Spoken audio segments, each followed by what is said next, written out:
ออนซ่อนบ้านเฮาสวัสดีครับมื้อนี้ลงห้วยหาสอนกุ้งสอนซิวสอนปลาซิวอ่าวแม่ไข่หาอาหารแลงยามค่ำครับประหยัดค่าใช้จ่ายในเรือนไปได้หลายเติบคือกันเดะ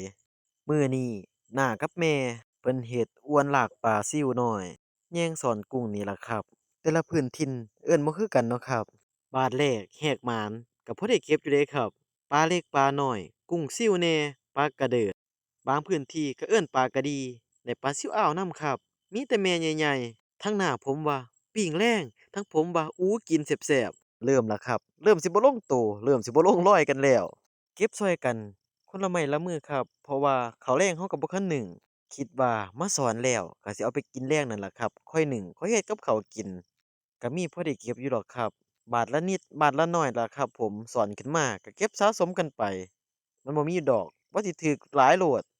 ห้วยห้องก็เป็นสาธารณะครับบ่แม่นแต่เราหาคนเดียวเปลี่ยนวันเปลี่ยนมื้อกันหาผู้นั้นหาผู้นี้หานี่ครับบรรยากาศบ้านเฮามีหยังก็หาอยู่หากินชวนกันลงห้วยลงห้องบ้านเฮาฝันสูงหลายมันก็เมื่อยคาดหวังหลายมันก็เจ็บเนาะครับปรับขนาดความฝันของเฮาให้มันพอดีส่ำแรงที่เฮาไหวเก็บเกี่ยวความสุขให้มันได้หลายที่สุดล่ะครับอยู่แบบบ้านๆอยู่วิถีเรียบง่าย บ่ต้องไปแข่งกับไผแล้วบ่ต้องเอาความสำเร็จของไผมากดดันการใช้ชีวิตของเราสุดท้ายแล้วรวยหรือจนคนที่อยู่ข้างเราก็คือเรานะครับหากินเดินตามวันเวลามีก็เก็บแหน่เจ็บไข้ได้ป่วยมา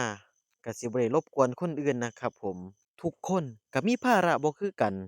ยุคคุมื้อนี้อิหยังก็หากินยากเนาะครับรบกวนกันหลายมันก็ผิดใจกัน ยิ่งเป็นเรื่องเงินๆทองๆเนาะครับผมเรื่องเงินนี่มันคมแท้ใดนี่ล่ะครับผมสอนมาอีกรอบ2คือได้น้อยแท้เพิ่นว่าสิเซาดีบ่หือทางหน้าเพิ่นว่าคุมกันขึ้นเมื่อผมว่าอยู่ซะก่อนสิฟ้าวไปไสสอนอีกจักบาท2บาทมันบ่ได้ใจก็ออกตัวเพิ่นว่าสอนไปสอนมาได้10กว่ารอบครับผมนี่ผลงานที่เราได้มามื้อนี้ปลาเล็กปลาน้อยนะครับกุ้งซิวแหน่ ปลากระทงครับปากยาวๆนี่มีกลิ่นคาวแหน่เดะแต่ว่ายามเฮ็ดสุกแล้วอุ๊ยแซ่บเป็นตาหน่ายครับผลงานได้มื้อนี้ก็แบ่งเป็น2ครัวเรือนนะครับผมก็มาประกอบอาหารเป็นตำกุ้งใส่บักขามเปียกปลาเล็กปลาน้อยนั่นล่ะครับแซ่บเป็นตาหน่ายใส่เครื่องเทศเข้าไป